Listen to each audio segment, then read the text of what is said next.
광주에 대해서 어떻게 생각하십니까? 소수의 좌익들과 북한에서 침투한 특수부대원들이 군중들을 선동하여 일으킨 폭동이죠. 증거가 있나요?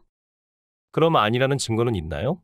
5.18은 이미 규명이 된 역사적 사실입니다. 이것까지 부정하신다면 그에 따른 확실한 근거를 제시하셔야 합니다. 2014년 청주의 한 야산에서 439의 유골이 발견되었죠. 아무 관련 없던 아시안게임 폐막식에서 갑자기 북한의 최고위층이 방문하였고 전용기로 돌아갔죠. 그거랑 무슨 관계예요? 439가 보관된 컨테이너 박스도 같이 북으로 갔다는 겁니다. 더 놀라운 이야기는 북한의 청진시에 열사비가 세워져 있는데 5.18 때 사망한 북한 정찰국 소속 군인들의 가묘죠. 하나도 놀랍지 않아요. 그러니까 사라진 439 시체가 열사비로 옮겨졌다는 말씀이신 거죠. 명백하게 북한에서의 침투를 말해주는 결정적인 증거죠. 죄송한데 담당 공무원이 깔끔하게 화장을 해서 한국 땅에 묻었다네요. 그 공무원이 거짓말 할 수도 있잖아요. 좌파들이 정권을 잡았으니 못할 게 없죠. 당신은 박근혜 정부였습니다.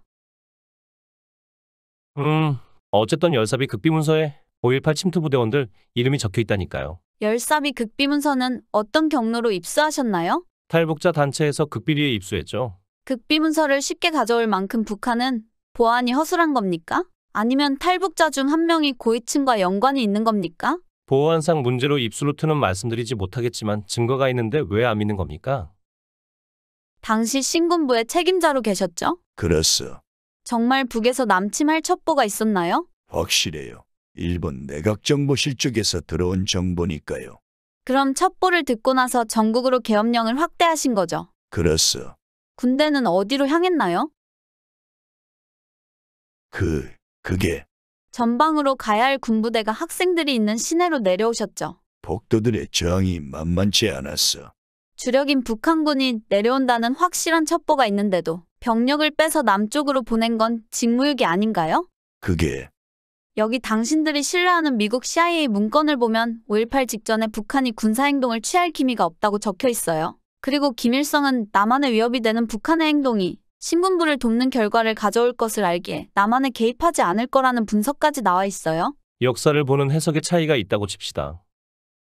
그럼 왜 유공자 명단을 공개하지 않는 겁니까? 왜 공개해야 하죠? 그렇게 자랑스러운 일인데 숨기지 말고 공개하시죠. 숨기는 게 아니라 법률상 공개를 할 수가 없다고 규정되어 있습니다. 이유가 뭡니까? 사생활의 비밀 또는 자유를 침해할 우려가 있는 정보는 공개하지 않는다고 법에 나와 있습니다. 무슨 소리 합니까? 국민은 알 권리가 있고 국민연세로 지원하는 거니까 공개해야 되는 게 당연하죠. 국민 알 권리는 법률 범위 내에서 투명하게 공개하지만 개인정보 침해를 해쳐서는 안 되죠. 독립유공자들은 공개하잖아요. 5.18 유공자들도 합시다. 독립유공자들은 예외적인 사례이고 다른 유공자들 또한 공개하지 않습니다. 명단이 궁금하시다면 5.18 기념공원에 가시면 4,296명의 명단이 새겨져 있습니다. 거기는 이름뿐이잖아요. 참전 유공자의 공은록에도 전후 확인을 위해 이름만 검색할 수 있습니다. 5.18 유공자 명단이 공개되어도 이름만 알게 되는 겁니다. 이봐요. 우리가 알고 싶은 것은 가짜 유공자들을 색출하려는 겁니다. 5.18 기간에 광주에 있지도 않은 인물이 버젓이 광주의 유공자가 되는 게 말이 됩니까? 네, 5.18 관련자 보상 법률에는 광주라는 장소를 특정하지 않습니다. 그럼 광주에 없었는데 어떻게 피해를 봤다는 겁니까? 당시 신군부에서 김대중 내란음모 사건을 조작해서 많은 사람들이 고문당하고 군사재판에 회부되어 구속되었습니다. 이들은 5.18로 인해 피해를 입었기에 민주유공자로 처우받는 겁니다. 법률이 그렇다면 어쩔 수 없지만 그런데 왜 40년이 지난 사건인데 유공자 수가 계속 늘어나는 겁니까? 97년에 민주화운동법이 생겼고 2002년 민주화운동예우법이 보훈청으로 옮기면서 억울하게 누락되는 사람이 없도록 보완해 왔습니다. 아무리 그래도 3년 만에 1,000명이 넘게 늘어났다는 게 말이 됩니까? 어떤 근거로 그러시죠? 방송에서 봤다니까요. 국가보훈청의 통계자료에 따르면 2014년에 4,252명에서 2017년 4,377명으로 125명이 늘어났습니다. 봐요. 어쨌든 늘어난 건 맞잖아요.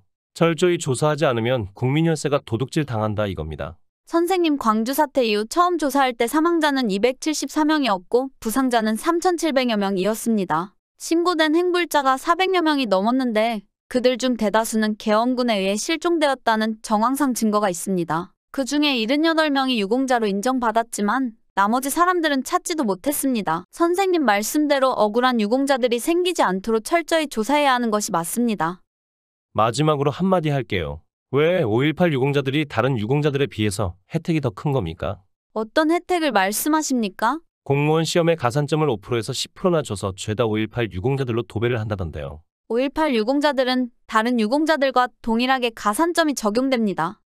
그리고 2018년 공무원 합격자 5,826명 중 국가 유공자는 2.2%가 합격했고 그중 0.1%가 5.18 유공자입니다. 공시생들에게 상대적 박탈감을 줄 정도로 싹쓸이 합격이 아니라는 걸 말씀드립니다. 어쨌든 우리는 정부를 믿을 수 없습니다. 그러니 명단을 투명하게 공개하세요.